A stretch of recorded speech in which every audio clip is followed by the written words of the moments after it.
Welcome back to the KOAM Morning News. We've got a special book reading / book signing coming up tomorrow. It's going to take place at Artforms Gallery in Pittsburgh from 1 to 2:30. And we are fortunate enough to get a little preview of the book signing because we've got the author right here joining us on the KOAM Morning News. It is Laura Wright. And also of note, something we're going to get into a little bit later. Laura's not only a children's author, she's also a four-state veteran. Laura, I want to thank you so much for joining us. And I want to start by talking about your first book, the one you're going to be reading and signing, Brave Me and the Forest of Tangled Lies. After reading the description about it, it's one of those things that as adults, perhaps, we're able to cope with emotions of sadness and trying to navigate our way through the world. But why is this helpful for young readers and for parents? Well, for young readers, young people tend to internalize things. You hear something negative and you internalize it, you keep repeating it to yourself, and it becomes your truth. And it steals your happiness. And so my goal is to empower children and adults alike to seek their own happiness, be in charge of that. Their own tapes that they play in their head and confront those. And that's why Me goes through the Forest of Tangled Lies and confronts lies that Me has in Me's head about Me's-self. And Me is never given a gender or anything either, because that way the reader can really internalize Me and become the character themselves. And I love the fact that you named the character Brave Me, M-E-E, but we all get it. Brave Me as you're reading this. What are some of the emotional subjects that you tackled in your first book?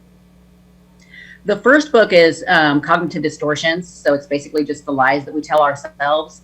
And Me goes through 3 different scenarios and is helped by 3 different characters. And the animal characters kind of give a solid form to something that helps Me through these each scenario, and kind of guides Me through the forest until Me can kind of come to the conclusions on my own. Kind of sounds weird, but Me kind of comes to the conclusions and then gets that piece of happiness back. Actually, it sounds perfect because we all have to navigate those as we go through our lives, whether we be children or adults. The illustrations that you have are just something to behold. What was that process like? It was a lot of fun.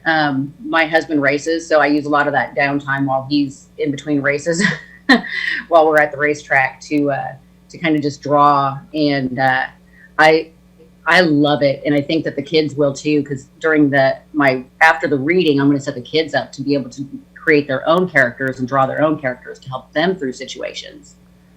As far as and your husband, also a four-state veteran, and we're going to get to that here in just a little bit. But another thing too, you're self-published.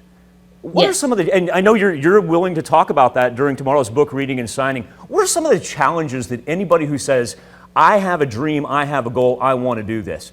What are some of the challenges and how did you overcome those obstacles? Well, one of the big challenges is trusting people with your material, because you have to get it out there. You have to have people look at it to edit it. You have to have, you've got to get it out there. And so you've got to trust somebody. So you kind of learn through to trust people through the process. And it is a lot of trial and error.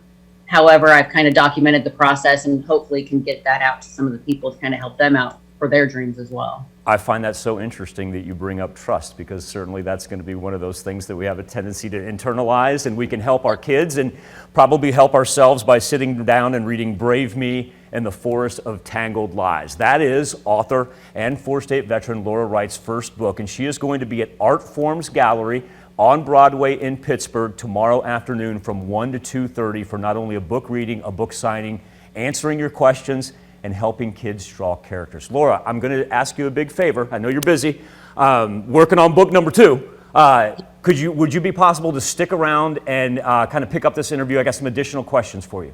Sure. Okay, we're going to catch back up with Laura Wright, and we'll be back with more KOAM Morning News right after this.